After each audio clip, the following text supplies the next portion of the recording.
Good evening, and this is FishEZ on a Friday night. Hoping to catch all of you enjoying some fish room activity. This is, of course, probably the last live stream of 2022. So we're going to take a look at some of the things that are in store for the next year. Also, thank you for joining us and taking time out of your schedule to enjoy some fish in another fish room. And of course, if you're part of the replay crew, I do appreciate you certainly leaving a comment saying that you passed by.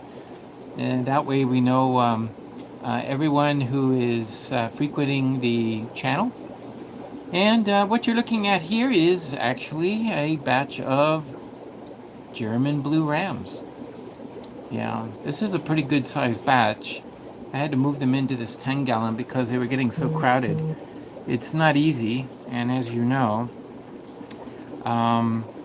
it's something that we can sometimes get large batches and sometimes smaller batches, and sometimes the batches go crazy and you lose them. But there's always some reason, and I'm going to talk about one of the reasons why I lost a batch recently and what it means. It was very interesting, something I learned that I never understood before, and it had happened before, but it didn't finally click until I had the right set of parameters. We'll take a look at that. These are German blues, and we also have next to them this 10-gallon. They're now at the point where they come running up to the front just because they think they're going to get fed. So this is a good sign. This is a good size for them to be. And they come up grabbing the food. There's quite a few. But what I really like about this batch is kind of unusual. You'll notice that they're decently the same size. So yeah, some of them are outgrowing some of the others, but not in to a great extent. Here's a batch that is a few days, looks like November. This was October 21st and 2nd. This is a little older. And there's a couple of, I think, these big ones here you see, like right there in the middle. He, I think, came from, I just threw him in there he was an extra from a previous batch, I'm pretty sure. It was a little unclear. But these fish are from an earlier batch, but there's not as many of them. And there's a greater discrepancy. I think it's because there were two batches, one on October 21st, the other on October 22nd, that just one day apart. But sometimes even one day apart can make a big difference, and I'm not sure why. Going down, this is breeding headquarters for the German blue rams. 3 pairs in one tank. They get along quite well, and I constantly have a batch to pull. As you can see, they're not killing each other. If these were black rams, forget about it. They wouldn't be able to sit in the same tank and look at each other without trying to kill each other. So this is something I'm going to be changing. So we may as well start off by letting everybody know that these 10 gallons, these 3 10-gallons, 1, 2, 3, these are going to be removed. And I've given a lot of thought to this, and honestly, I like them. The 10 gallons, they're perfect for draining the tanks. I have drains on the back. As you can see, they just siphon drain out, and I can change the water in just a minute or two. And they're really great for that purpose, but there is a flaw. In the flaw, it's the design of this rack. As you can see, I have tanks at the top. Originally, I didn't have any tanks up there, but I put some in there, and those are just, I think, 4-gallon tanks. They're a little smaller than the 5.5 gallon. And I didn't originally plan on having any tanks up there, but I ended up putting them there. But needless to say, when I did the planning, this is what I missed. What I missed was the space necessary above the tank. And as you know, it's very important to have a sufficient space to be able to get the filters in and out, like these larger size box filters. Here I have the Lucipinus catfish along with some blue acaras, growing them out just to see. I'm not sure what I'm going to do with them. I may just let them pair off and sell them as pairs. But not sure how many males and females I have. There's 6 total. I think the smaller one is a female. That's the way they've been treating. But there's space right here above the tank. But notice, this is the problem with these 10 gallons. Insufficient space. Hey, welcome everybody. Steve Michaels is with us. Fishy Mike is in the house. And also TM Aquatics.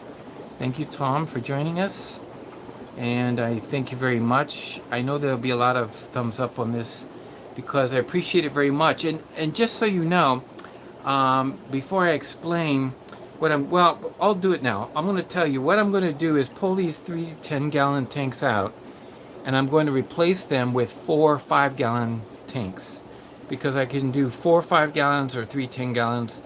And this is what it would look like. I have the same rack right here, and this is what 4 or 5 gallons side by side look like. And what I like about this is that, oh yeah, I can put a pair of rams. I can actually use them for breeding.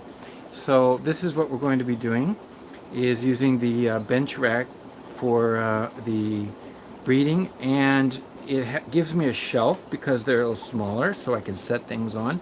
Here I have the temperature controllers, and also there's sufficient space above to work out of. Now this is what I don't have. There's just not enough space here, and that's a problem. It's too tight. Those box filters I can't even get out. In fact, this one has a sponge filter, because the box filter here I can't pull out. I have to pull the tank out. And to pull the tank out, I have to undo the siphon tube in the back. It's behind the heater there. Here's a better shot of one in the corner. So that's too much work. And that is just unexpected. So I've been using it for a few years, these tanks, and I think it's great. But sorry about that. I think it's just not, it's not a good design. And good to see everyone. Thank you for joining us tonight. And basically, I think I will have better benefit with 4 or 5.5 gallons, so I can use them for, it could be a quarantine tank, it could be an isolation tank. I can use it for a lot of different things. It's just a small tank to use in this small fish room. But we're going to be doing some breeding. What if I wanted to, even the rainbow fish, the pseudomuggle fish that I have, 5.5 gallons, plenty big enough. But the point is, I'll pull those 10 gallons out and take them over to the grow out center and use better space. And I will also put overflows. I already have the drain there, so I'm going to put overflows like you see over here. So what I'm showing you there's an overflow, and this is an overflow. And you know, each tank, the 5.5 gallons get an overflow. That's a trickle overflow. I have a video on trickle overflows, how to make them. But what's nice is that I can just trickle. So for example, here I have water up here above the tanks, and so I'm going to just trickle water. I can just turn on the valve, and as you can see, I'm just going to drip. Can you see the drip? I can control the amount of drip as well, and it will just fill and change the water of these fry tanks, and I like doing that. So I think it'd be better for me to have more grow out space. That's one of the big changes I'm going to be making in 2023. Also, eventually the 90 gallon, let's take a look at that 90 gallon. Okay, let's see, there's the 90 gallon. Again, the same principle. This is a good grow out tank. As you can see, it's underutilized. So I have a 90 gallon tank, and the 90 gallon tank is, well, right now just holding some tiger barbs, my green tiger barbs. That is, and also some beautiful other fish that I really want to focus on this year. And I'll tell you what they are. I've had them for some time. I've bred them before. I bred these. They are a type of barb, but I'm going to tell you they're called pentazonas in some stores, and also hexazonas if you really look at them and decide, you know, that those are actually hexazonas. There's 6 banded barbs, not 5 banded barbs. I say that because if you look at the pictures and do the study on the history of these fish, it turns out that they're a little camera shy. It turns out that these fish have been known in the stores and in the industry, in the trade, as pentazonas, and that's what everybody calls them. Okay, I call them pentazonas. But there is a very faint bar along the base of the tail that would be a 6th bar. And in fact, when you go back to Axelrod's book and you look back to see some photos from early days, you'll see what a pentazona really looks like, and it's nothing like these. So these guys are really hexazonas, but for some reason, bred in captivity, they've lost their 6th stripe at the base of their tail. Now I have seen some specimens with dark bands that make it very clear, and I don't have any of those. So maybe one day I would have some. They would be really nice. I would love to have some of those. It would be super nice to get some that are really, 1, 2, 3, 4, 5, 6 of them, and that would be really awesome. But unfortunately, I haven't been able to get them.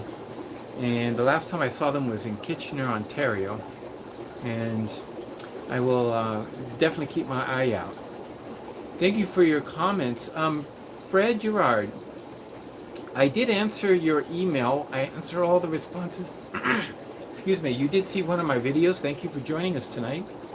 And do I feed my fry with egg yolk? That was a good question, and I don't mind answering it right now.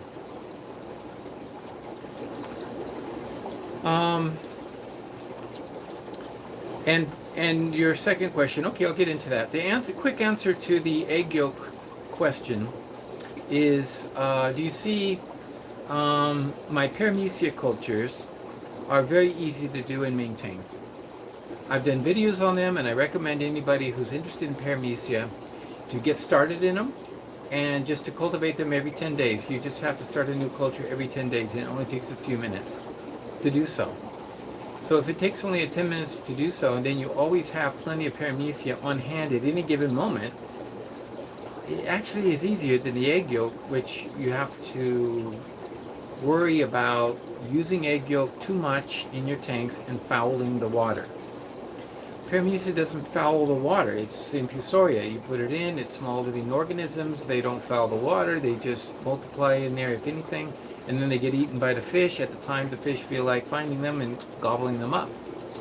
So for me, it's a much more healthy choice, but also a better practical choice if you are using paramecia or live food, as opposed to egg yolk, which is already fouling the water the moment it touches water.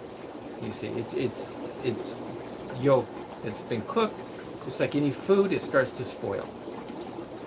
And yes, there's a fine balance. Now, if you go to Nick at Keeping Fish Simple in Australia, which I watch and I'm a member of, I really respect Nick 100 times more than many other fish tubers. But the essence is he uses a lot of egg yolk. I think it's because he's used to using it. But in my opinion, if he got started using the paramecia in the way that I do it, I think that he would be sold. I mean, he does have videos on how to grow infusoria and all that, but those are very complicated compared to what I go through to promulgate the infusoria. I would send him some if he would just ask. I already have sent some of the paramecia to Australia. I can send it there. The shipping runs about $16 Canadian at the moment. It would be published at the website FishEZ.ca. And if anybody's interested in going to the store there, you can order a paramecia if you're in the United States or Canada, of course, and I will even ship to Australia. But the nice thing about paramecia being shipped is that they do survive. Now, I made a mistake recently. There were 2 orders going to the United States, and I didn't put sufficient postage. Sorry about that, and you know who you are. You're regular members here. And I sent it to the United States, and lo and behold, weeks later, we're waiting for them to arrive. They never arrived, and then they finally come back to me. And so what I did was, they came back to me. I looked at the bags. They looked clear. I thought maybe all the Paramecia had died. I don't know. Let's take a look at what I did. I took the same order I shipped, went through the postal system, and came back to me. I opened it up and put it into a culture water, and this is what we have now. I'm going to take a look. Okay, it's up here. I have labeled it at the top. I don't want my phone to fall over, so... Okay, I'm sorry, I can't focus all the way up here, but I'm going to get it. There is here one of the bags, if you can hear me still. One of these bottles I put as a test kit. There it is, test from 1215. So this is it. Let me get a flashlight. Let's see. This is from 1215. I started this 1215, and there they are. You can see them quite clearly. This is the order that came back to me after being shipped to the United States and then never made it. Sat around for a couple weeks and then finally arrived. So it turns out that Paramecia in the water actually don't just, they don't just, like fish, a couple weeks in a bag, die off. They actually keep living for some time. So it's it's hard to kill them. So this is a good thing. It means I can ship to Australia, and when you get them, follow the instructions of my go-to video. I have a special video for that purpose of setting up your first batch. And if you do that, you're going to get Paramecia, and you're going to be able to... Here's a batch I did on the 20th for my own. Here's what it looks like. This is my last batch within 10 days. Sorry about that. Hold on. About 10 days. This is 10 days after I started the batch. And as you can see, it is teeming. Now, my question, which is better? Feeding them this, which won't foul the water. Hold on. It slipped out of my hand. Which do you think is better? Feeding this a live food to your very small fry, or egg yolk, which clouds the water and has to be removed by a water change immediately, or the water will go bad and you'll lose the whole batch. Well, I think you know the answer. And the answer is Paramecia is the way to go instead of egg yolk. But that's my answer, and it's just based on experience, and of course my videos on how to do it are super easy. So I encourage you, if you haven't watched the video on Paramecia, it's the most popular video at my YouTube channel. And I think that it would be awesome if you just checked it out if you haven't, because it's kind of easy to follow. It's kind of an old video, actually. But I haven't needed to make a lot of updates to that, other than in the comments below of that video, you'll see that I've made some improvements of what you can do in timing and everything. So that's my answer to the egg yolk. Your next question. Is it easier to replace your shelving rather than moving the 10-gallon tanks? The problem with this one is I have four rows. So actually, 1, 2, 3, I got 4 rows of tanks on that shelf. And so there is no more space. If I were to move it down to get more space above, I now have less space above the 20-gallon that's below it. So the answer is you got to go with 3 shelves instead of 4. Yes, I could do that. It would be easier. I could just play with the shelving, but I would have to eliminate a row. So it doesn't really help me. What helps me is actually moving the 10 gallons and using them somewhere else, and then using 5 gallons right there in that location. So, and it's also the eye level. I want to show you something.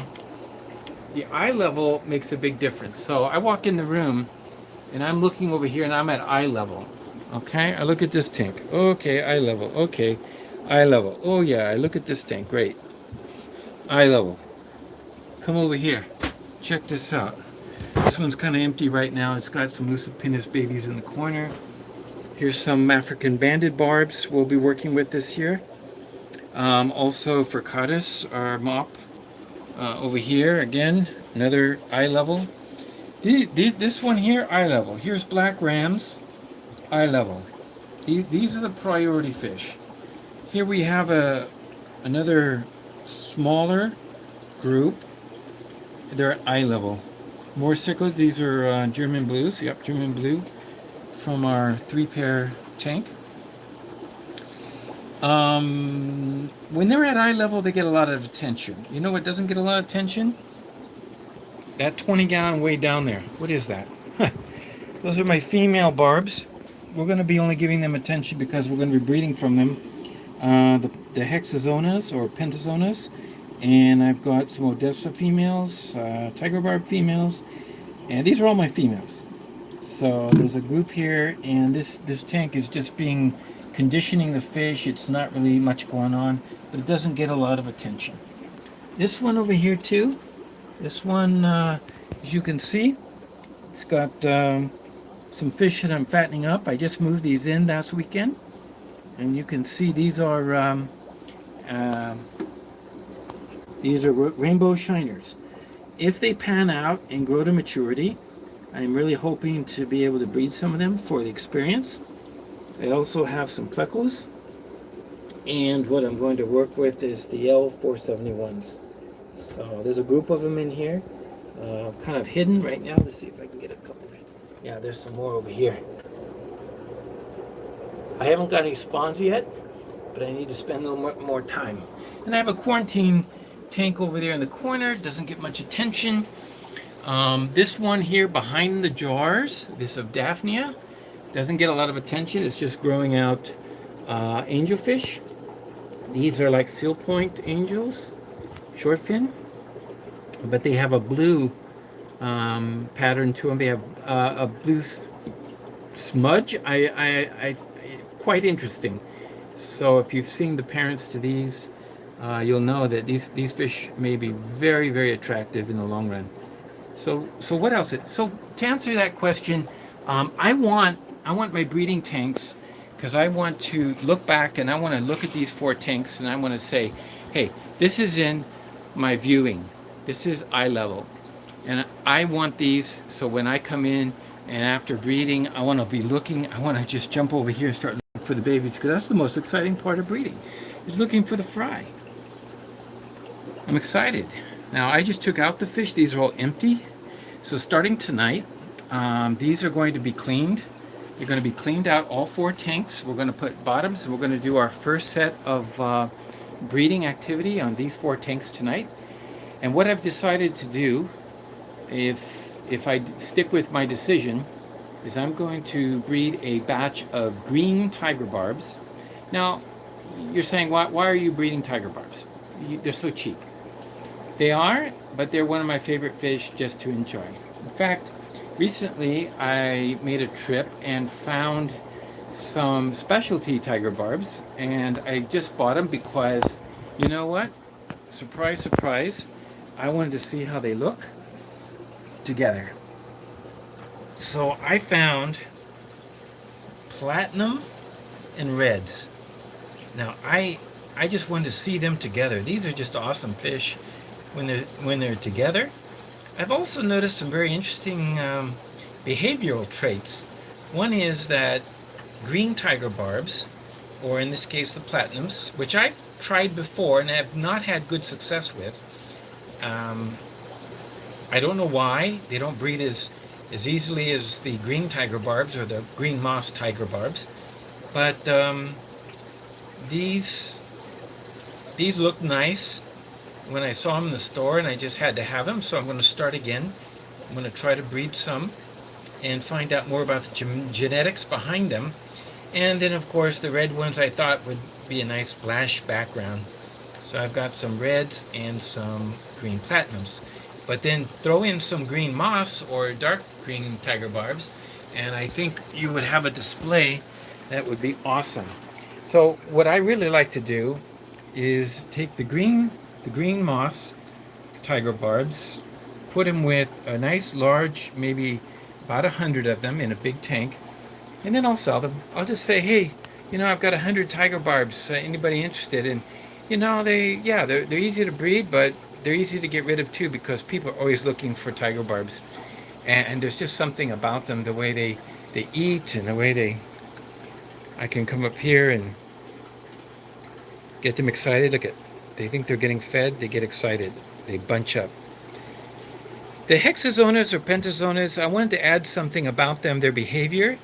They're super peaceful fish. They're super good schooling fish. They always stick together. As you can see there, I'm kind of following them.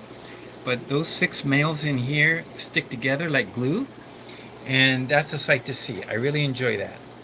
There goes the green tiger barbs as a group. And so putting them together, it just makes for a very exciting tank.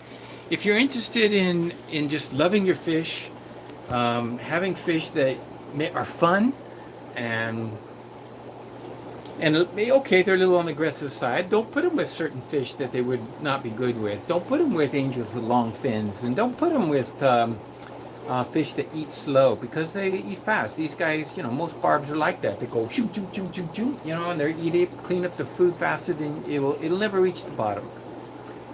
So this is something. In this case, in order to feed the Lucipinnis in that tank, I do have to feed a good amount. Whoops, sorry about that. And you have to feed a good amount, but what falls to the bottom, the catfish are just sucking up as fast as possible. So there's very little extra food that lands in that tank. But that's the reason I want to throw them together. I will put 1, 2, 3, 4 pairs. I will put 4 pairs in these 4 tanks. So see if I can show you. So you've got, let me see if I can show it from this direction. So you got 1, 2, 3, 4.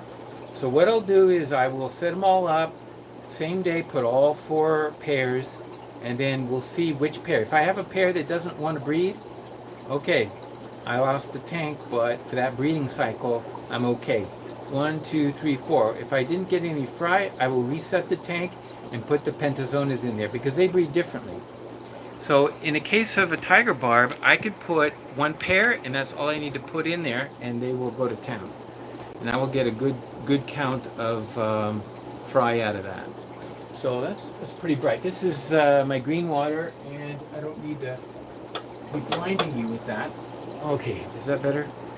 So what I do for the pentazonas, and they will put in 3 males and 2 females. They're more of a group spawner. They do well, but I will not just leave them for 24 hours. The tiger barbs, 24 hours, they pretty much stop breeding after that. The females are tired. You'll see her, she's just hiding. He's just chasing her, and she's just hiding, and there doesn't seem to be any activity. So within the first 24, 36 hours, there's no point leaving them together any more than that. Take them out, okay? Now, what I will do with the pentazonas is different. I will keep the pairs in there, and there will be 3 males and 2 females, because the males will kind of push the females to breed, and their group, they do well in a group, and so both the females will spawn, but I will also leave them in 3 days. And you will probably see no activity. Absolutely no activity. Every time you look, they don't seem interested in each other. Every time you look, nothing's happening. But pull them out after 3 days and watch how much fry you get. For some reason, they're very secretive in the way they spawn. They don't like to be looked at. They're just bashful. That's all there is to it. Tiger barbs are going to town. They don't care who's looking on. Okay, they're not so bashful. But the pentazonas are very bashful, and so they kind of do it in secret. And so many plants is helpful. Even though I have a grill on the bottom, I use the grill, and I'll probably do it, give a better recount of the breeding process and setting up the tank and everything as time goes on. But if you stay tuned, if you're subscribed as a member, be sure to subscribe and get yourself in line for seeing those videos if you're interested in breeding some egg scatterers. But on the case of the pentazonas, I just try to lower the pH. I just try to low TDS, and I just put them in for 3 days, and then that's it. Take them out after 3 days, because then the first, if they did spawn on the first day, the fry will start to appear and make their appearance and get eaten up if the parents are still there. So that's the difference between the two, and how I do it differently with those species. But you know, it's very similar, and that's the second methodology used with the pentazonas I would use with the African banded barbs too. There was a question or a thought. Oh, Steiner, thank you so much. Sending some super chat for the support. Now, I have to tell you something. It's sort of a news item. Flash, just so you know. If any of you missed the live stream from Mr. Z of last weekend, go back and watch it. It's only 8 minutes. It's a shorty, but it's very, very interesting. Mr. Z, 7-year-old, my nephew, is showing off his fish in his bedroom. Now, he's had some issues, and so he went into the hospital today, and they did some surgery. An orthopedic surgeon did work on his knee. He has a torn ACL. He did it playing ball of some sort. So very unusual for somebody that age to get a torn ACL. That's something that usually it's the athletes that get, you know, and so forth. So he's kind of laid up. So every single super chat tonight on the program, I will match, make it a full amount for Mr. Z. You're all going for Mr. Z for being so brave as he was. Hello, Shady Grady, Red Laser, Steiner. Thank you for joining, and thank you for your support. I do appreciate it. Now, going back, I just wanted to catch up on that question of the pentazonas. Fishy Mike says, I had a group of pentazonas, but unfortunately got ick because I was keeping them at 83 degrees soft water. Well, I don't think... That's a very interesting comment, because the ick is a protozoa. It's not water. So be sure you understand the difference. They may have gotten ick because usually they're stressed out. If they got stressed out because you were keeping them in 83 degrees soft water, could be. That the ick present then was able to make their mark onto the fish, and you had to get rid of them. Now, just so you know, if you have ick, there's many ways to get rid of it. I have found that ick X is the #1 way of getting rid of it. I don't know why. It's got something in here called formaldehyde. It's got them. If you follow the directions, it also has malachite green chloride. And malachite green chloride is something you can use if you don't have ICX available. This is nearly impossible to get in Canada. You have to have somebody who can get it to you somehow, if you know what I mean, because they don't sell it here. But they do sell another product called this Nox Ick. This also can work. So increasing the temperature to 83, maybe to 85, using this with the barbs for an amount of time, it should also do the trick. And you might not have. Once you've eradicated ick from your tanks, every piece of evidence I've learned or researched says that pretty much you've eliminated it. It's not something that can live in your tank alone. It has to go through a cycle, and the cycle for ick is not a dormitory cycle. So therefore, once you've gotten rid of it, you've gotten rid of it. But new fish can be carrying it and not show any signs. So when you add new fish or introduce new fish to your tank, it's very likely you'll get ick, and that's a very high probability. So as I noted, as you saw, I got some new fish recently. They're in their tank of their own, and they'll be in a tank of their own after I've dewormed them, after I've de-icked them, after I've gone through some cycles of medications, just to make sure, giving them a clean bill of health in order to make it into the fish room. So that's the important thing. Okay, my battery is running low. I'm going to plug it in. I do have this plug. Hopefully that will work. Let's see. Boom. Okay, let's see. Don't let me trip over that cord. So I hope that helps you. I'm really sorry that you lost the fish. I will say this, when you have ick, when you have the probability of getting ick, watch your fish so closely, because right now the fish that I got new are very likely to have it. I also picked up some rams. Now, I picked up some rams only because they were promised, or shall we say advertised, as being a sub variety of the electric blue.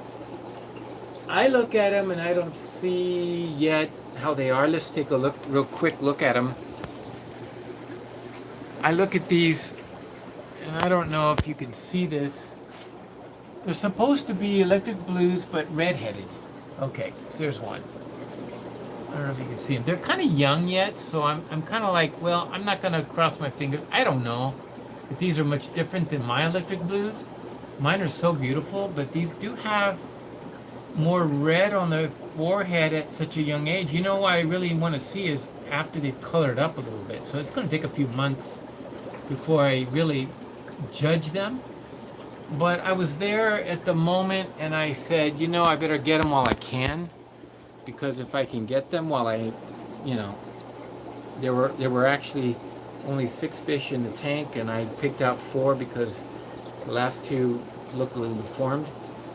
So I would never breed from them. So I'll took these 4, and I'll say, you know, I may have thrown my money out the window. But on the other hand, I've learned that if you come across something and you see it, it won't be there tomorrow. Maybe it's something that come in and, you know, I just don't know if it'll be there tomorrow. So I want to make sure that I've got, hey, if I'm interested in it, you should grab it then and there, and don't dicker about, you know, okay, you know, how much you can either afford it or not, but you either need it or not. And I had the tank I can isolate them in, so they're in an isolation tank, they're in a quarantine tank. They're going to get the treatment the same as the platinum barbs. So now, what I wanted to say was, if you have the propensity of getting ick because of new fish, you should be looking so close at those fish each and every day, so that the moment there's a white spot, treatment. You don't have to wait until the fish are covered with white spots before you realize it's so necessary to do something about it. Don't wait. Do it. Be on top of it. Because the earlier you catch ick, the earlier you treat it, the better it will be. So I hope that it helps your issue. I'm very sorry you lost your group of Pentazona barbs. They are really one of the, I must say, they're one of the nicer fish. You know, I bred a group of them, and they had almost 100 fry, and it was so nice to have that group. I ended up selling most of them to now a friend, Bill. He found me on Kijiji, one of the Pentazonas. He bought the biggest part of the group, and we've been friends since then. And it's interesting that they are just one of those fish. They don't harm a fly. They don't chase anybody. They're not boisterous. They're very peaceful. And they have a tiger barb look. So if you're not interested in the tiger barb, get Pentazonas. They stay a little smaller too. But if you like a schooling striped fish, then get those. Of course, if you're interested in the gregarious, boisterous, territorial, aggressive fish known as the tiger barb, then you know that's what you have. So okay, now let's going on to the next. Hey Greg, thanks for joining us, and Spaghetti Nona and Mr. DaCosta 9, thank you very much for joining. And if you're new to the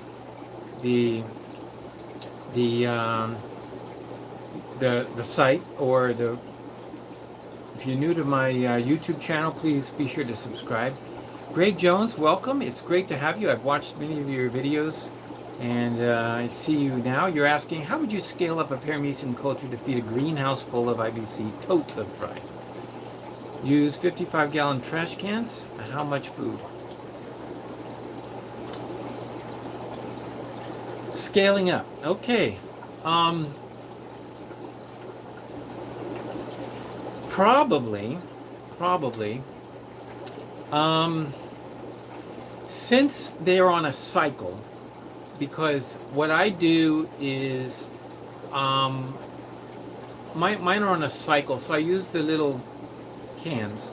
So probably mine are 1.5 liter bottles or cans. I said cans, but they're bottles.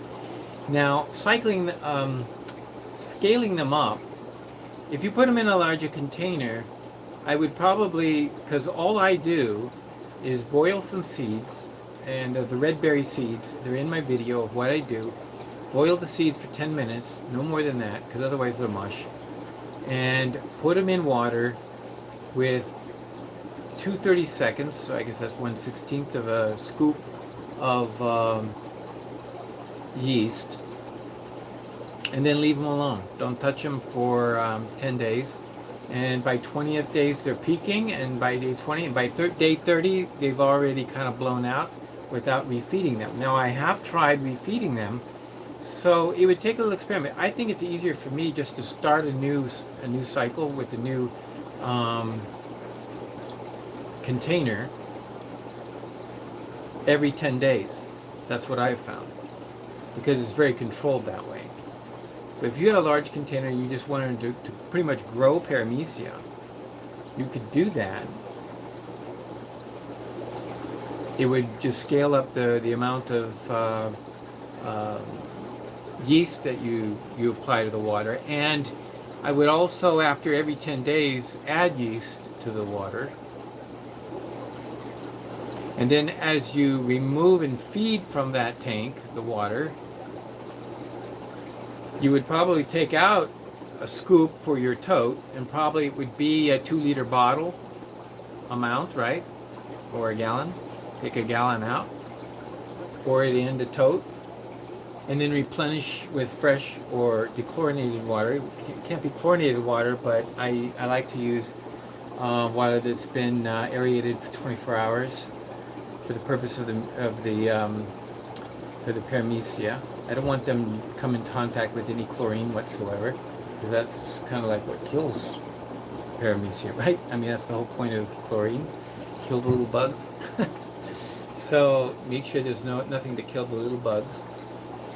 I would use that water to replenish, and I've even done it in RO water. I've done bottle by bottle, side by side, one with RO and one with tap water. And I put the same exact amount of yeast and the same exact amount of scoops of culture starter, and I've ended up with 2 bottles that look identical. So even using RO water, I haven't seen the advantage of doing that over tap water, so I just use tap water now. Pretty much stick with that. So thank you so much for that question, Greg. It's an excellent one. How much food? If you were using 55-gallon, wow. So I think you're talking about, for a 55-gallon, you might be talking about a half a tablespoon of bread yeast. That's a lot.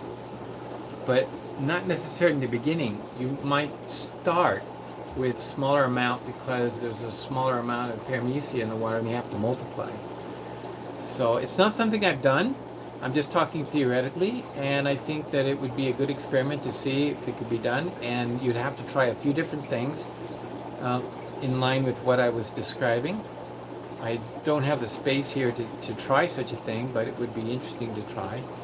Your goal or end purpose is just to add paramecia to the totes, so that if I understand right, so as they're hatching fish or having small batches, that there'll be plenty of small itty-bitty infusoria for them to eat.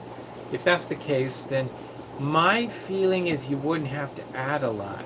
You know, if you were to take 1 gallon of your paramecia culture and put it in there, that's going to feed a lot of small fry, because I tell you, these little 1.5 liter bottles, once they're full, you know, it's millions of little guys in there. So you're basically putting enough in there, so it's just that in a bigger container they're going to be a little more sparse, right? But the fry, I think, it's, they're going to eat sparsely anyway, because when I add it, I don't add gallons at a time. I add a baster full. And so, yeah, I may add a half baster full.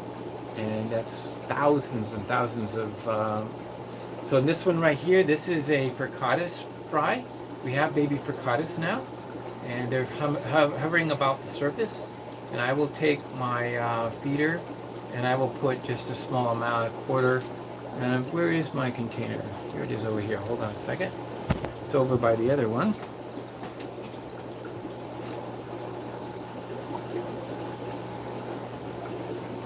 Yes, so this is how it's set up when I'm feeding from this one. You can see I've been using it up. Let me get I have my handy dandy flashlight. I always like to check. So I'll check to see how much is in there. And then when this is pretty much exhausted, I go on to the next bottle. So I'll just do one baster full, that's it. And then I just put this back. This is a non-drip type of, it's mucky. Doesn't smell too bad, but it's not like microworms where it's terrible. But this does have an odor, small odor. And this acts as a seal. In essence, you know, it does not a tight seal, but it just covers it with a smell. And then there's the amount of paramecia that we have in the container. So I just poured it in here. Now, some of these fry are probably big enough to feed maybe some smaller San Francisco baby brine shrimp. But I will be feeding some micro powder on the surface because fricatis will eat off the surface.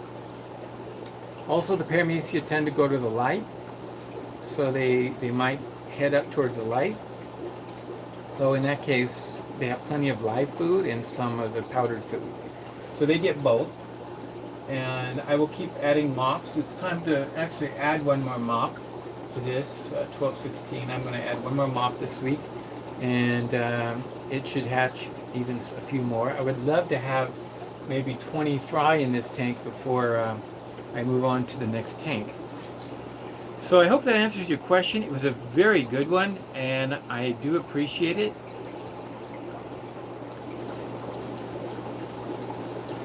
Oh, Shady Grady, thanks for the testimonial. So you got your paramecia, that's great. And you got it in the mailbox as you were leaving for Christmas vacation. I just returned, and you'll start your culture tomorrow. Okay, so start the culture tomorrow. I don't think you're going to have an issue. Yours came back to me, and it's possible that's the one we were just looking at from the first batch. But the second batch I sent out, I resent it to you, of course. I'm glad you got it. And so it's not as old, but if you still see that they're live in the bag, that's wonderful. I gave you the materials. You get a starter kit when you order from me. It's not just simply paramecia. You get a few things to get going. Red Laser, thank you very much for joining. And Fishy Mike, another super chat. Thank you so much, Fishy Mike. As I mentioned before, all super chat revenue is going to be fully put together for a presentation. I'm going to give it to Mr. Z for his wonderful episode. If you missed the live stream of Mr. Z, that was last Saturday, and be sure to look at it. It's in the FishEZ channel. Just go to the live streams and you'll see it's very clear. Mine are Fishroom 411. His is Mr. Z. It's 8 minutes long, and I don't recommend you miss out on that one. It's a wonderful. You know what he said? Something that really touched my heart. He says he wants to be a fishman, a fish keeper, and I never heard that from him before. But he wants to explain why he likes his fish, and this is coming from the mouth of a 7-year-old. So I think it's really fascinating, and I recommend you all just take a moment to watch it at the end of this, if you can, if you haven't seen it already. And First time sending a super chat. Yeah, it was. You know, I did it too. For the first time, before I even enabled it, just to have it on your channel, I went and did it, and to find out if it was easy, and it is. You just click, and they do it for you. It was so simple. So thank you so much. So Sandy Diamond, wow! Thank you so much for joining us tonight. It's I got a good number of thumbs up. I appreciate that so much, and it's a nice evening to be together, to be caught up on things. And I thank you so much, Mr. DaCosta 9. Any tips or tricks for changing the water of the tanks on the bottom shelf? You neglect them. Well, I think the best way is the best way is always to do it the way that is set up on all of them. So here I have siphon drains. So let's look at the bottom one. So this is the bottom tank. The best way, even though it's low, it has a siphon. So watch it. It goes over the top, goes over the lid, comes down here, and then it has a valve. So it's full of water right now. So the best way to do it is to set it up like this and just turn the valve. Let's just do that. So I'm just going to turn the valve. Okay, water's now draining. It's draining from the bottom. So as we see the water level, it's in the middle of the letters here. And now it's at the bottom of the letters, and it's just dropping. So it's so easy to change the water. So I'm sorry if you ever have done any work with PVC, just cutting it, gluing it together, it's really not hard at all. Now to start the siphon the first time, all I need to do is put on the end of it. Oh, by the way, that's not open. There's a grill between this connector piece and the pipe. I have a piece of screen so the fish don't get sucked up. But if I did have small fish in the tank, I would put a piece of just like we saw over here. I have a perfect example. We just looked at it a minute ago. You see that piece of, it's an intake sponge filter, and it's stuck up into the thing. So this is just preventing small fish from going up in there. But I can pull that out if I have large fish, because there's a actual grill up at that, that halfway point, or that point up there. I see somebody's trying to photobomb me. Yeah, these are, if you've missed us, this is for Sandy.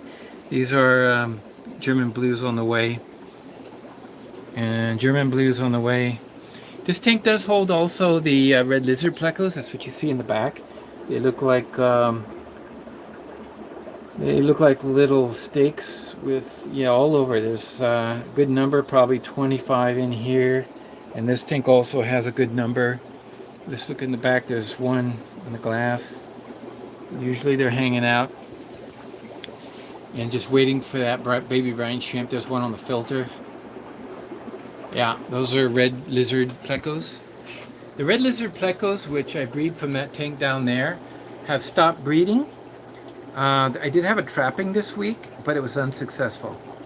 But that is where they breed, right in that little tube. It's an open-ended tube. And get my finger so it won't. Yeah, so there it is. The male goes in there, and I have a couple females that love to go in there with him and check things out.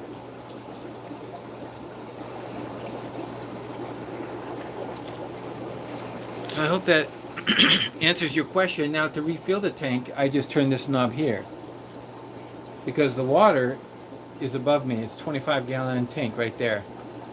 So it does the same thing. It's just gravity fed. So I have a reservoir up here. It even shows me how much water I have available and how much water I've used. It has little notches. I've marked it on there. So that's for my water. I just have a hose that goes up there, or actually I use PVC, but you could use a hose. Fill it up, aerate it, heat it. Have a big 300 watt or 200 watt heater in the bottom of that tank, and all it gets is tap water constantly. It's constantly being flushed. So I never have to clean that tank. That tank is constantly getting fresh water and flushing it out time after time. Now, that's how it's convenient even in the lower tanks to do. But the answer to your question is it's not always so easy. And I understand that. If it's really low, siphoning it is a challenge. And so I recommend, if you're not going to use a siphon method, you might even consider using a pump, small pump. Now, okay, moving right along, just want to make sure I've answered any questions that people have had. Did you raise your brine shrimp to adulthood and have a full self-providing colony? I have not. And there's two reasons for that. One is it takes a long time to raise them to adulthood. That really, if I'm going to feed them to my fish, it makes sense for me to just feed them in the smaller baby brine shrimp, because it's more efficient to buy the eggs, hatch the eggs, and feed them than it is to dedicate tank space to raising from baby brine shrimp all the way to adulthood, and then in the end, I'll have some shrimp. Now I do raise Daphnia in freshwater, so let's take a look at the Daphnia. I want to show you that because it's kind of interesting. Oh, the light is already off. I don't know if the light is off. You can see them, but they're in there. See the Daphnia? So I have a 5-gallon tank dedicated to the Daphnia. They're not coming in focus because there's no light. But this thing is teeming with Daphnia.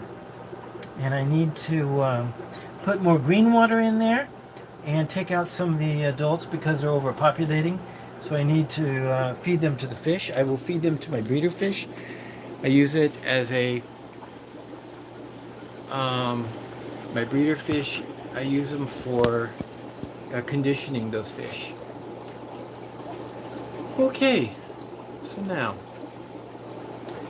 that answers that question. I don't think it's worth it to do it that way. I would rather buy frozen, large brine shrimp, which I do have some in the freezer, and I think it's been in the freezer for quite some time because I haven't been using it. Because I feed granules, I feed the healthy, prepared foods that are rich in vitamins and all that prepared stuff for the fish. It's good for them. And also on top of that, I feed grindle worms and other live foods, Daphnia. So am I really missing anything if I'm feeding baby brine shrimp and these other live foods? Am I missing something if I have to grow up the baby brine shrimp into adult brine shrimp? So it's something to think about. So, Glitch Aquatics, welcome. I hope you're still there. I'm kind of catching up on the chat. It's sorry about that. Fred asks, with a tank at the bottom shelf, I use a small pump. It is so much work. I removed all my bottom tanks and use it for equipment. Well, there you go. If you don't have the setup like I do, because my drain actually runs along the floorboard, so it's running along the floor over to the floor drain in the center of the room. If you don't have a floor drain, it's kind of hard to do. But if you do have a floor drain in your fish room, which is the number one thing, before I even set this fish room up, I told the contractor, he was finishing the room, I says, how much for a floor drain? He was putting in a bathroom next door, as it were, and so I says, give me the price to add a floor drain. And he took a sledgehammer and tore up the floor and put in a floor drain just for this room. It was like going to be a storage room, but with the floor drain, it made all the difference in the world. So now I have a 1-inch, I think it's a 1-inch white PVC conduit going all the way around the base of the room, and I tap off in various places.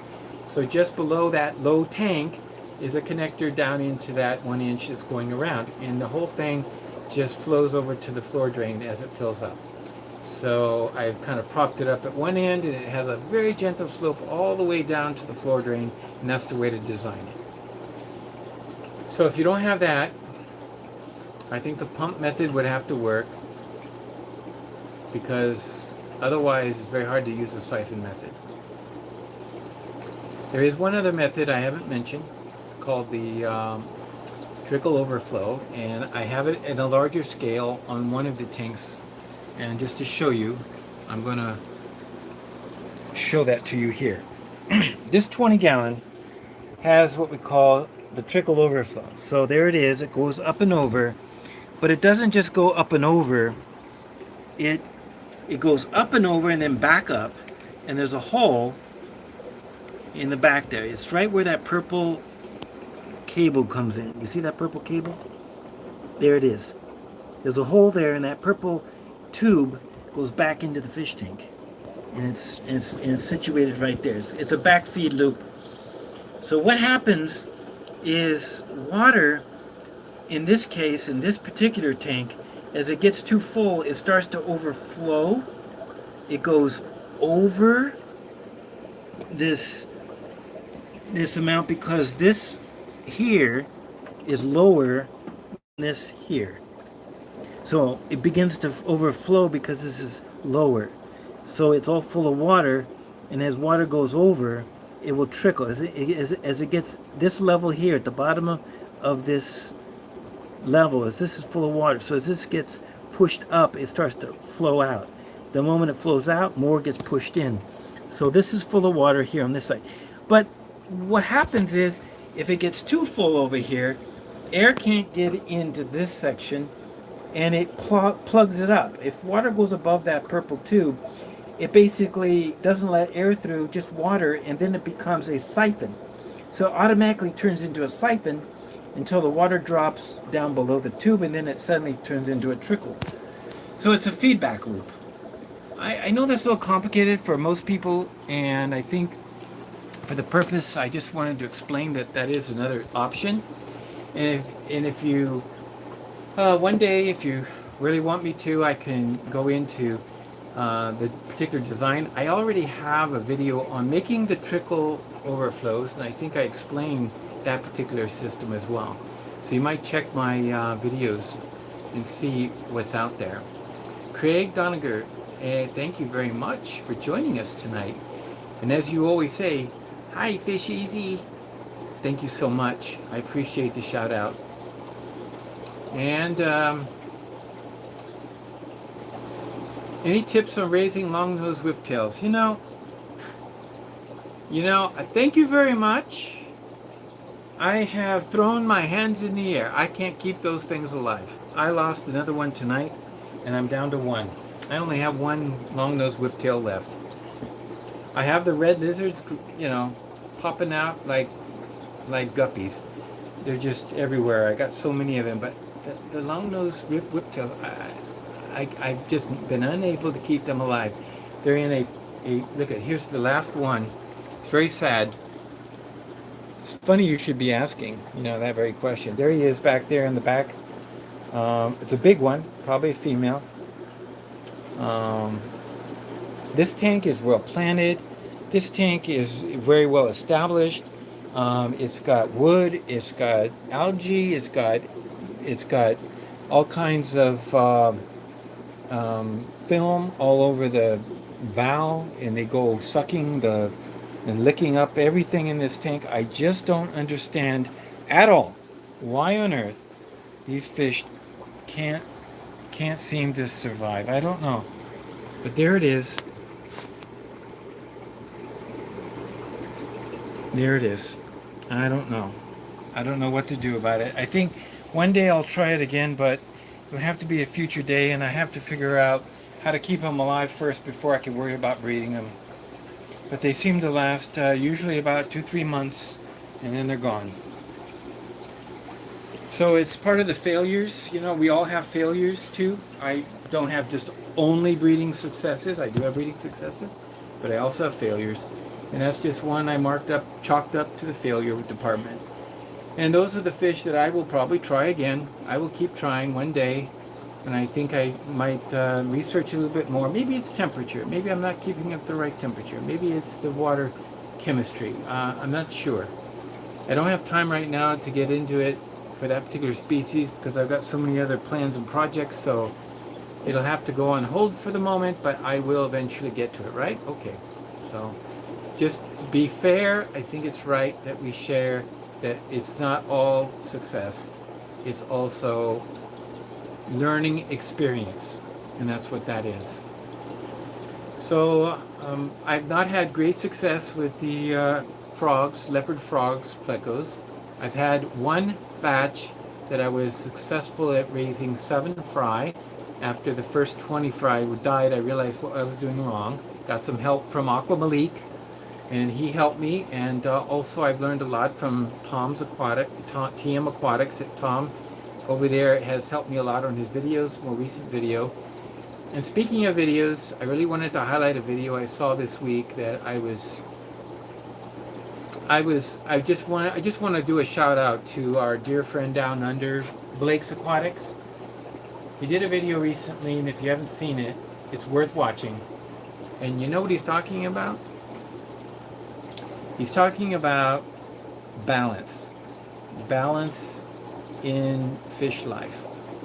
Balance means too, not just, you've got children, you've got family, you've got all kinds, your time is being pulled in all directions. But he talks about something that I think is his simplification in his fish room. And at first he was kind of like apologizing in having to talk about this, but I was so glad that he did. It is just a good reminder that there's more to life than just going overboard with fish tanks. And if you have MTS like I do, okay, keeping it under control. Multiple tank syndrome is not to be toyed with. So I admonish you to go to Blake's and see his video. That particular one was an excellent video. The other video that I want to shout out is, again, back to Tom at TM Aquatics, his recent live stream. What an awesome live stream. Thank you, Tom, and I appreciate so much you taking the time to, you do such great presentations. I wish I was sitting at the computer and had the backdrop and everything. But what you covered on the subject of shipping fish is wow. It's like the inside story. I thought it was very good. It helped me a lot. It helped me understand a lot of things. So thank you. Keep making such great live streams, and even if it's quarterly or even if whenever it is, I'm game for it. So I just want to hopefully catch you live on those one day, and I will try. So those are some things I wanted to talk about. I did want to show you one improvement on the Fishroom, and since you're all here, I'm going to demonstrate or actually show you what has transpired over here in the corner. We've enabled a container. This container, this is a blue, it's about a 30-gallon, maybe 25 barrel, and it's now hooked up straight to the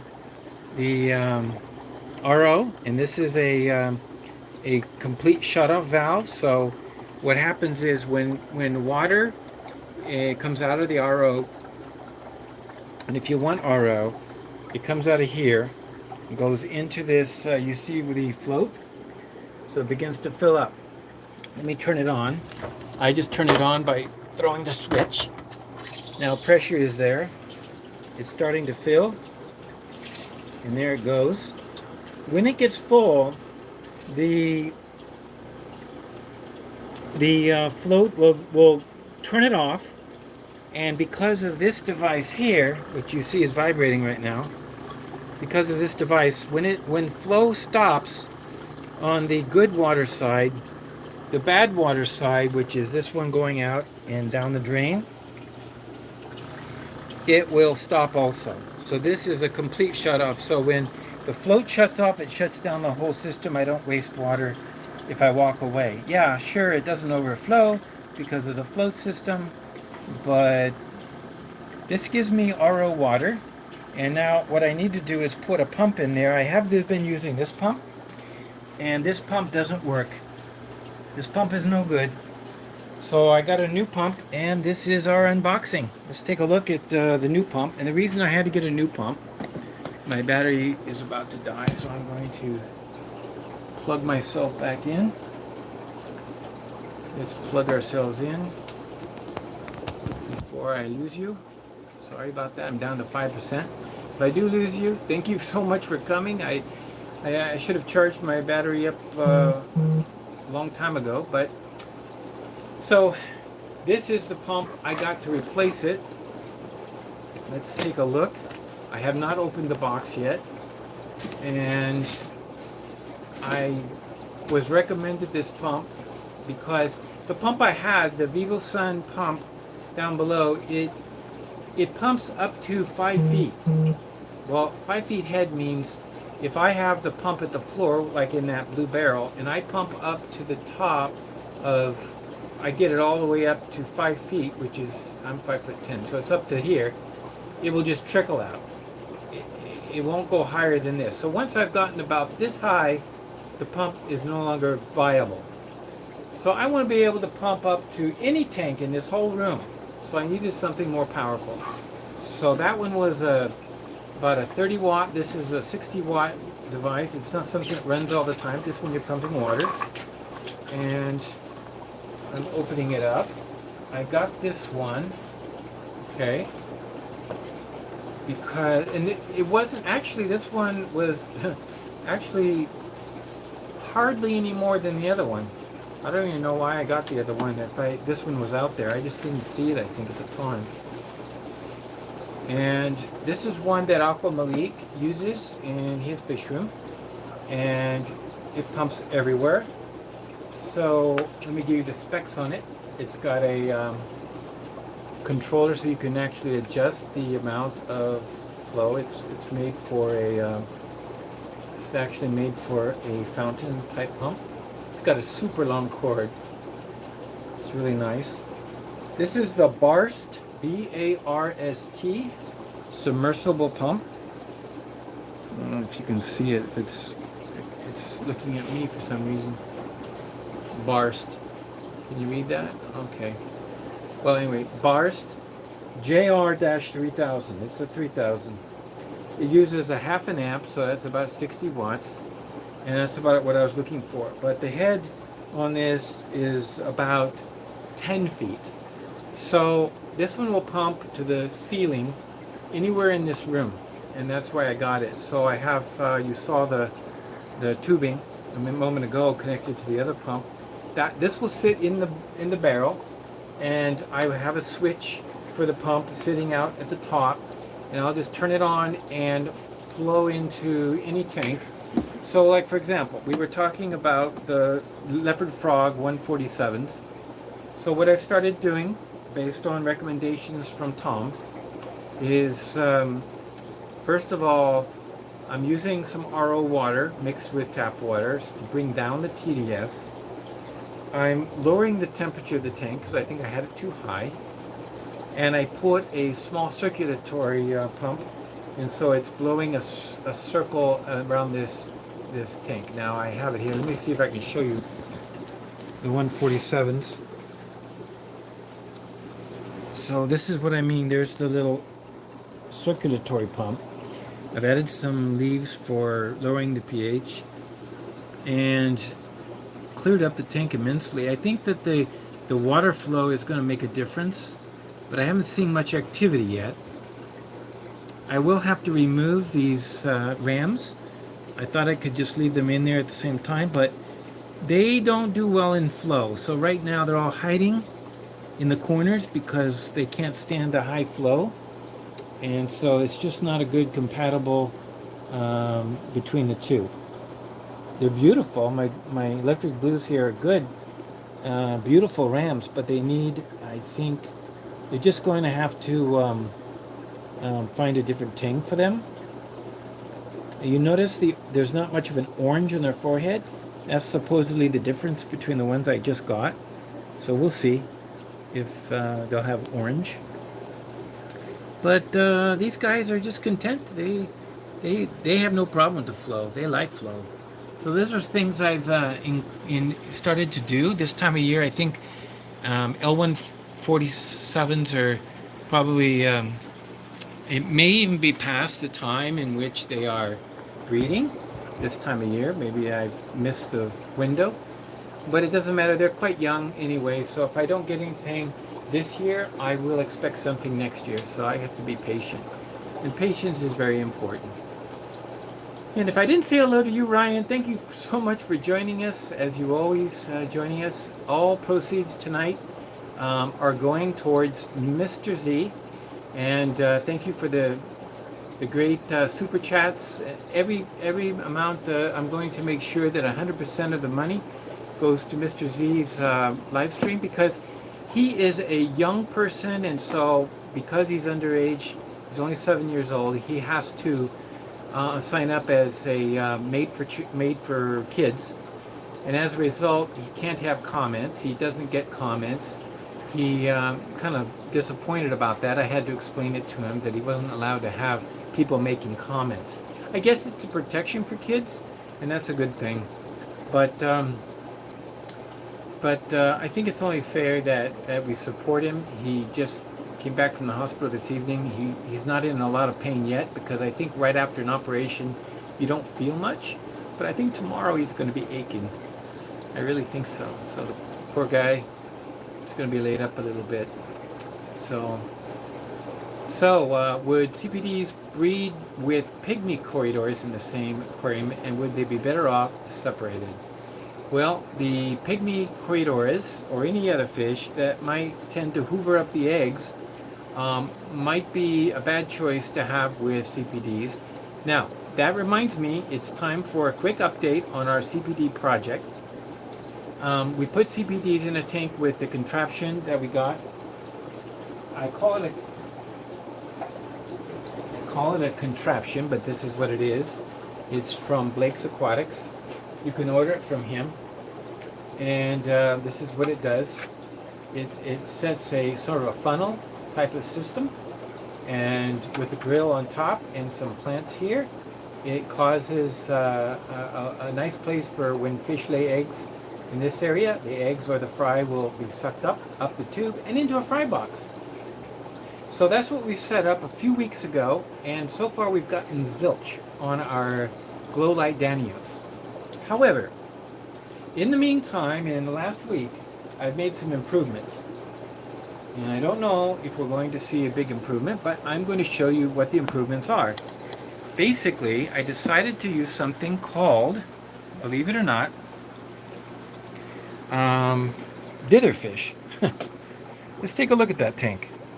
So here is our box.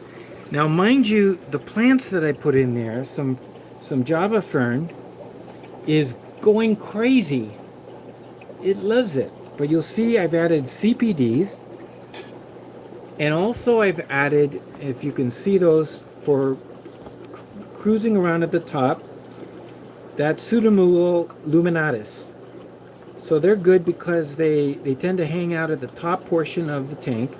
They're a mop breeder, so there's not really a problem. They're not really hanging out in the bushes here eating eggs. But even the CPDs, if the CPDs want to go in here, they're going to lay eggs in there. If the Danios go in there, see the glow light Danios? I wish I cleaned this. I cleaned it over here on this side. But the glow light Danios are very, very beautiful too. If you get a chance, they're always moving. If you get a chance to really look at them close up, they've got color, and there we go. Maybe we can see something here. The lighting is not so great in this tank. But we've got a little batch of CPDs, adults, and we're going to see if they don't do something. And we're going to look in here, and we're going to keep our eyes open for small fry and eggs. And if any eggs hatch in here, any fry, I'm going to be very, very excited. I'm going to probably siphon them out into a smaller container where I can feed them and watch them grow using paramecia. But we got to see something first. So nothing yet, but I just added these a week ago, and they're settling in very nice. I'm going to feed them up on baby brine shrimp. They're all doing very well. So, and I'm doing more regular water changes. So these are all things. I'm actually doing the water changes. I can bring the tube from our RO system so I can drop the TDS somewhat. So I'll do like a 10% water change with RO water and watching them. So we'll see how this contraption works. I think it's great design. I really am anxious to see it work. And maybe I got too many plants in there. If you watch this, Blake, please leave a comment about your thoughts about how much plant coverage to put over the grill. This one seems to be growing. I might have to, you know, divide it up in half maybe. What do you think? You have more experience using the Blake's egg trap. Yeah, these are some nice fish. Anxious to see. The Illuminatus are just babies. They're just coming into, you can see the blue eyes. Look at the blue eyes right above on that filter. The blue eyes always stand out on those fish, just amazingly. Yeah, they're awesome. And I like the glow light Danios for one spectacular reason, because I love schooling fish, and as you know, to watch schooling fish like these guys zip around a tank together, to me is a delight. Maybe that's why I like tiger barb so much. Maybe I like a lot of fish in that sense. I'm just, schooling fish to me are awesome. I didn't get much into the black rams tonight. I'll save that for the next future. I'll have to do that. It's already close to the time. Hopefully Aqua Malik will be doing some live streaming tonight. We'll keep tabs. I'd like to, while I'm doing some of these changes tonight, I really want to set up the breeder tanks here, get them going for a set of green tiger barbs. And what I might do is, yeah, at any point during the week or when I think it's a good moment, I might just go live and show you an update. It'll be kind of like an extra live stream during the week, just to show a few minutes of progress from what we talked about tonight. If not, then definitely an update next week as to what transpired for the tiger barb breeding project. After the tiger barbs, we got the hexazonas. If they are finished, then we will try Odessas. And Odessas are never really an issue, but there's a lot more interesting aspects to how I'm breeding the Odessas that might be of interest, and I know that there's a lot of discussion that will be forthcoming in the days to come about male-sex ratios. So sex ratios in Odessas is important because, as you know, the main seller of Odessa barbs is the males because of their color. The females not so. So that's something I'm going to keep working with. And as you know, I do have a pair. I do have a pair of discus that, just to point out, they've just not been doing well lately. I want to say not well because he's been kind of mean, but sometimes he keeps her up in the corner and just keeps going after her because she's not either ready to lay or whatever. I'm not sure, but I keep changing the water, keep them clean, keep feeding them good foods, and maybe we'll get another spawn. I have had success even raising their fry after removing the fry following a couple days of being on their backs. I've had to remove them. It's a very interesting pair. Sometimes they're successful, sometimes they're not so. So that's the world of discus. You never know. And Jeff Kane, thanks for joining. I know you try to make all the live streams. Thank you so much. Do appreciate everybody. Brian, I need to start a Daphnia culture again. We did so successful in the outdoors in the sunshine, but in the wintertime, this is what I'm doing in order to keep them. So definitely in the spring, when we can put some tanks outside and it won't freeze, we're going to be having some massive amounts of Daphnia growing. So that's something to keep in mind. It does take, definitely does take some effort there to get a good amount, but it's one of the best foods, definitely. Fish love it. It's good for them, keeps them going. So, Red Laser, thank you very much for everybody joining us. Let's see if I covered Nido Aquatics. Hello all.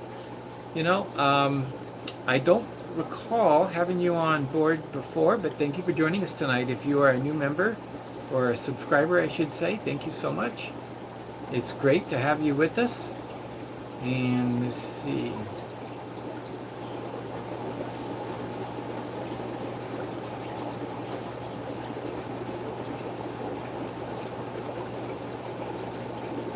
Mine are around 9 years old. Oh, you're talking about your long-nosed whiptails? 9 years. You've kept them for 9 years alive. To me, that's remarkable. I'm going to need to get some tips from you. But you can't keep the fry alive. Ah, so you're getting fry. Well, that's interesting.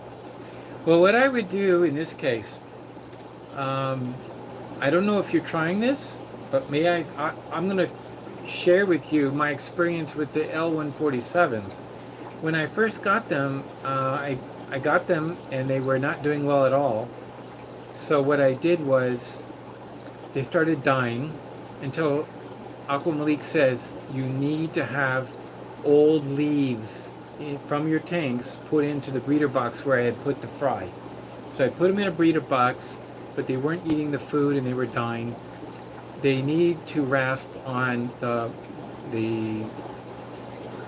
film that grows on decaying leaves. So if you have that, if you have leaves like oak leaves, it could be catappa leaves, but you know, oak leaves and the like, if they're in your tanks and they're just, you know, decaying away, they'll form a film on there, and the baby fish need that to eat, to pretty much jumpstart on their stomach cycle. Their stomach could be the microbes in their stomach. And so to me, it was a godsend that I found this out. And so when I threw some leaves, which I didn't have at the time, I had to drive over to Toronto to get them from Malik. And I did that, and I put them in the breeder box, and I saved. And after that, they stopped dying, and I saved and got 7 of them raised.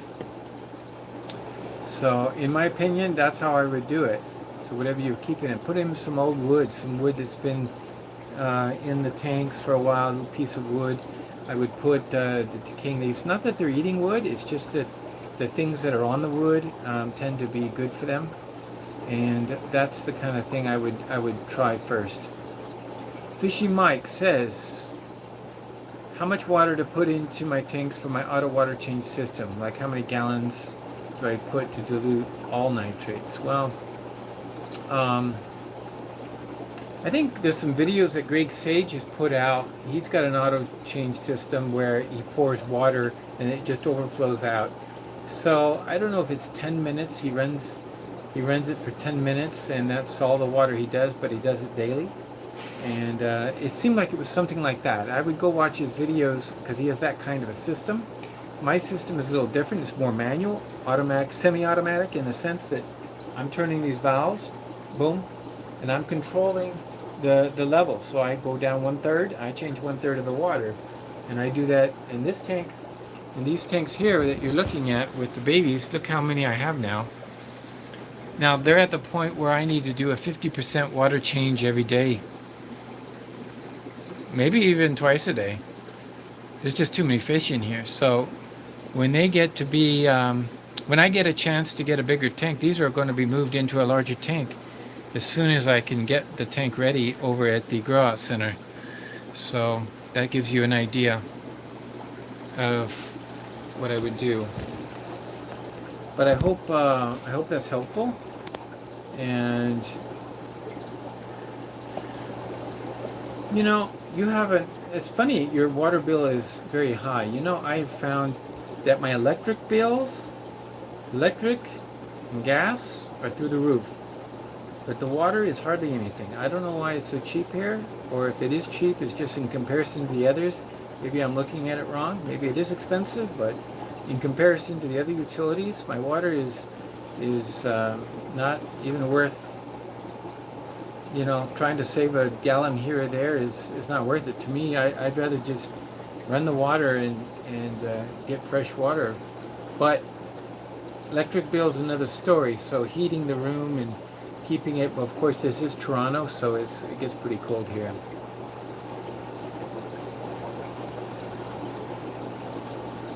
Now,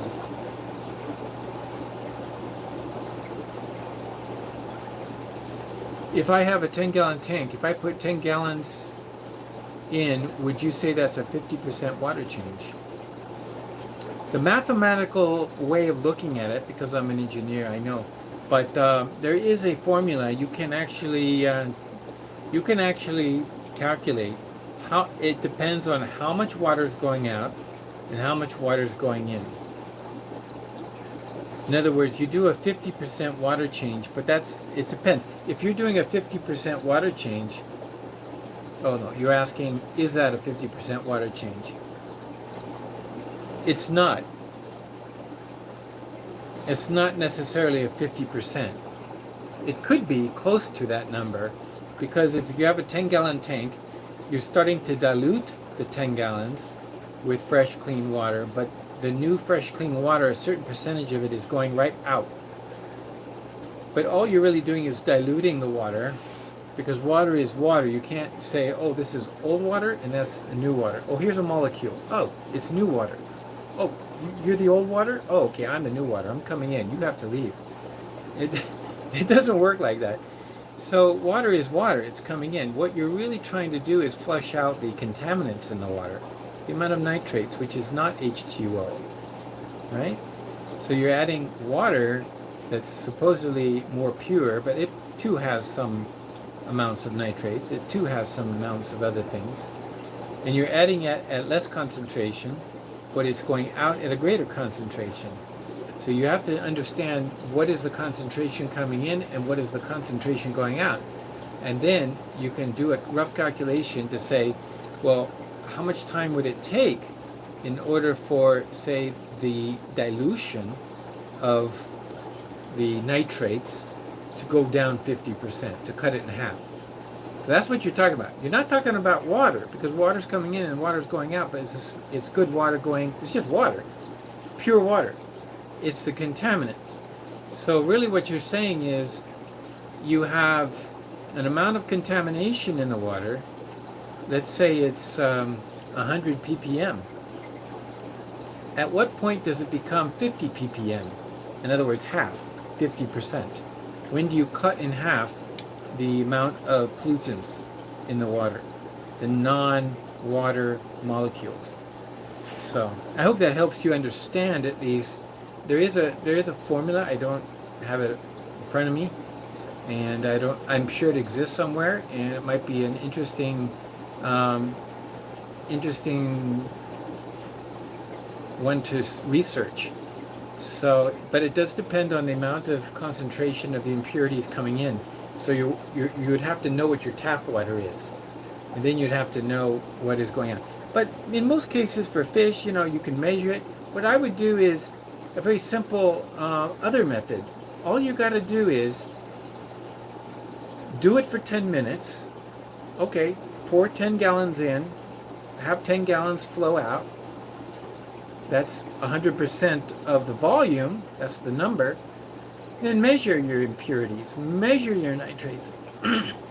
You've done it, you first, and then do it again. You've done it before you started, and then you do it after, and look at the difference between them.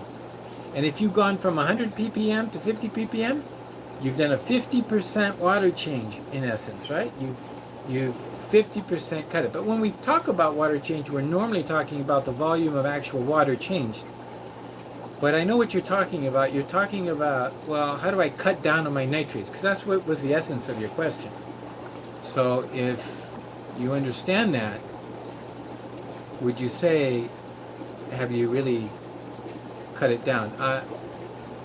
That's why I like this method of actually removing half the water, then pouring in half the water back. So if the water were coming in pure, I could say, I just cut my nitrates by 50%. because I took out half the water and I put in half the water. So I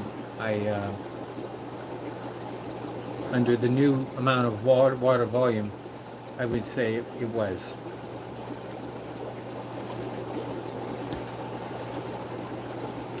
Glitch Aquatics. Yes, I agree with you. The balance is so important, and that's why I really encourage you to see Blake's Aquatics. Go ahead and check out his video, and also Team Aquatics, his video, his live stream. I had to see it on replay. And if you're watching this one on replay, please, thank you very much for joining us tonight on this Friday. I'm sorry I was not really able to live stream lately in the last few weeks. It's been a hectic time. I think it was for everybody. So I wanted to give everybody a break. I was like last Saturday thinking, well, it's Christmas Eve, am I going to live stream? Is anybody going to show up? Yeah, they're busy. Let's give them a break. So I come on tonight. And I thank you very much for all your support. Every piece of super chat tonight is going to Mr. Z. We've done very, very well for him. It's amounted to, thank you very much, Robbie Olson. Unbelievable. Finally, Robbie Olson, the guy who's been helping me, encouraging me from day one of your podcast. I've listened to every single one of your podcasts. Thank you so much. And I know we've chatted before on the chat room. I forget the name of it.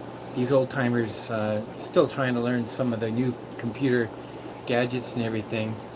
But Rob's, thank you very much for some of my favorite shows.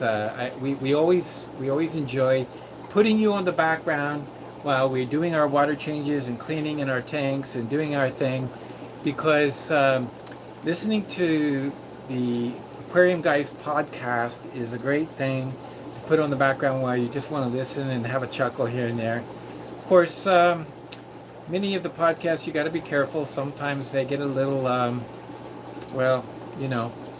they're very for mature audiences only, and I'm not a mature audience, so sometimes it's a little difficult on my ears. But I understand that you're doing your thing. I think your companion there, who lives across the street, he's more my age. He's definitely my age. We're right there together, and I do enjoy his experience and so much things I've learned over the last couple of years. Thank you so much, and I hope you are able to keep it going. And thank you so much for joining. This has been a real ecstatic moment for me to see that you're also on with us.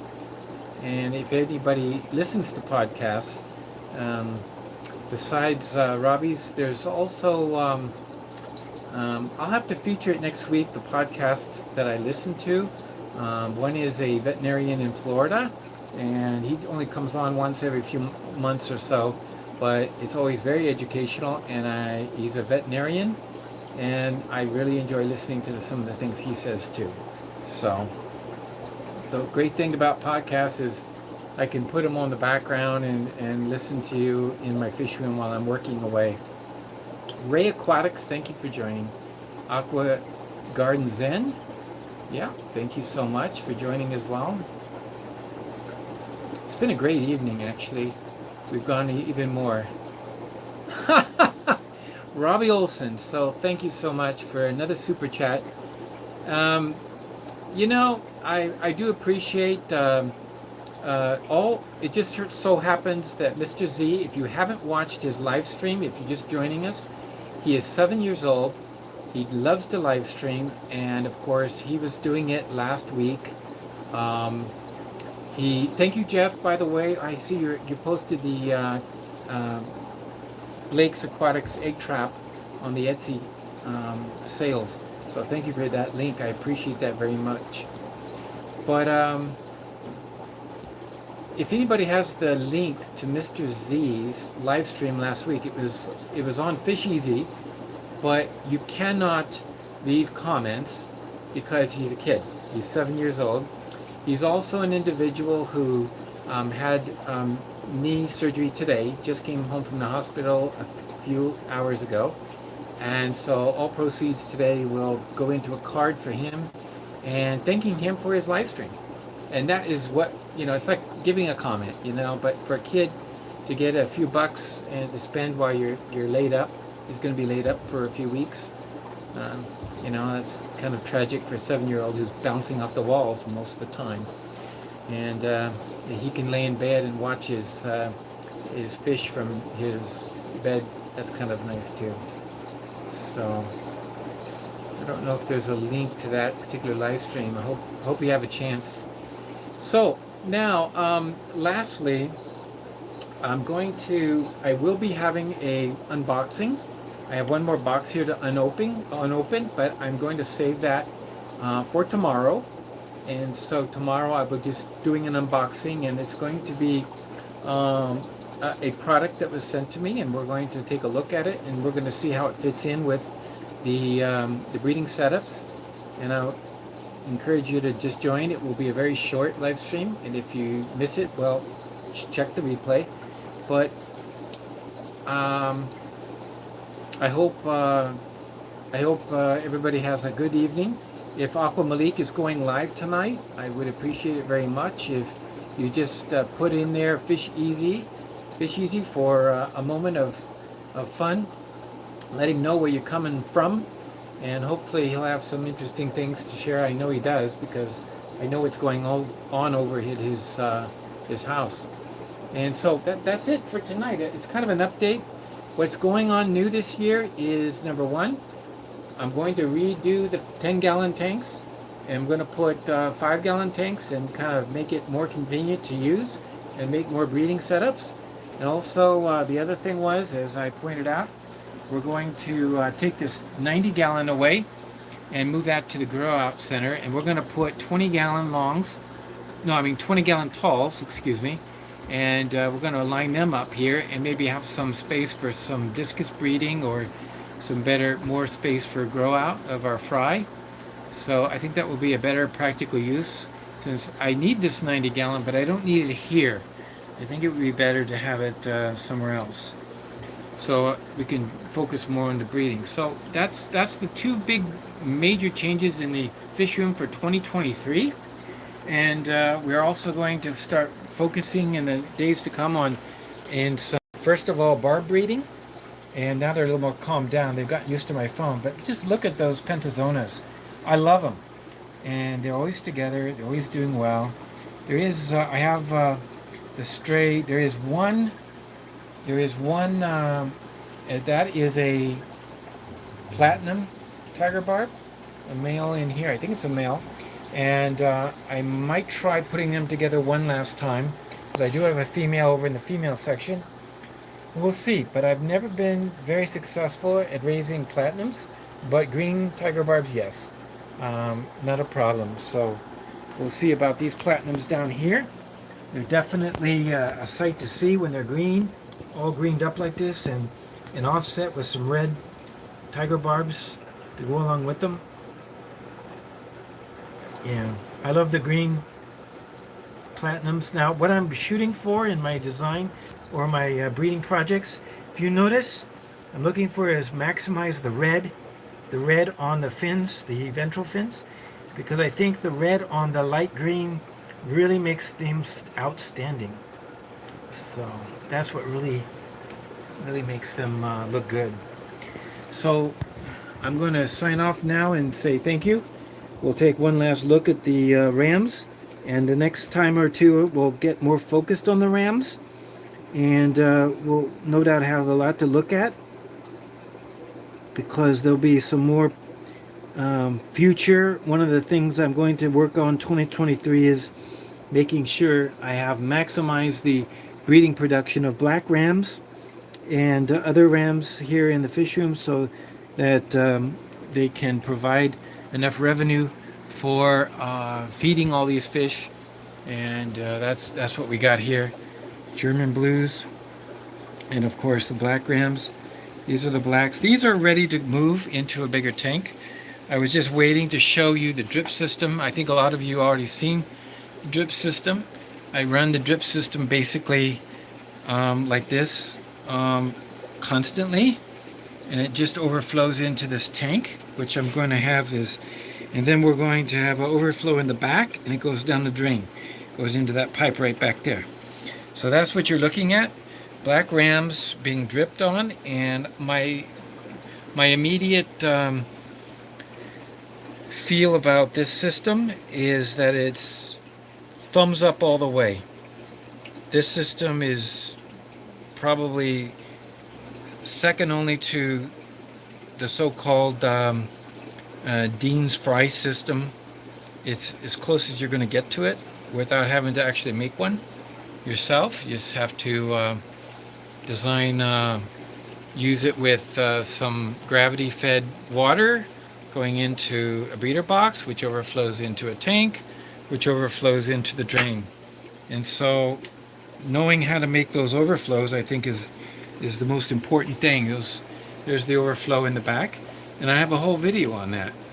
Maybe one day we'll bring it back and we'll do some, because I'm going to have to make them for if I put together 4 or 5 gallons here and put in the overflow system, overflow drip. I'm going to need to show you again. We'll go ahead and make those again. So maybe I'll do that in a video. So thank you so much for joining tonight. I appreciate all the super chats and everybody joining us on this Friday. It's been wonderful. Been wonderful to just spend the evening with you on a Friday night. And also we'll be able to pick up on other future projects down the road as time goes on. So the best way to share a video is to use the share button and send a link to someone. It's even better than hitting the thumbs up, although tonight we've had a lot of thumbs up, and thank you so much for that. It's very positive to see that. If you're on the replay crew, don't think you can't super chat. You can't super chat per se, but right up at the video you'll see that there's a little heart with the $sign, I think, inside it, so you can just donate. So you can give just a donation. If you donate on this video, then I appreciate it very much. All proceeds on this video go to Mr. Z for his excellent work on his live stream last week, and I admonish everybody to take a look now. Don't miss it. It's only 8 minutes. It's not long, and I think it's worth a look. So take a look. It's the previous live stream to this one on the FishEZ channel. So have a great night, and we'll all see you at Malik's. Ciao, and keep it real.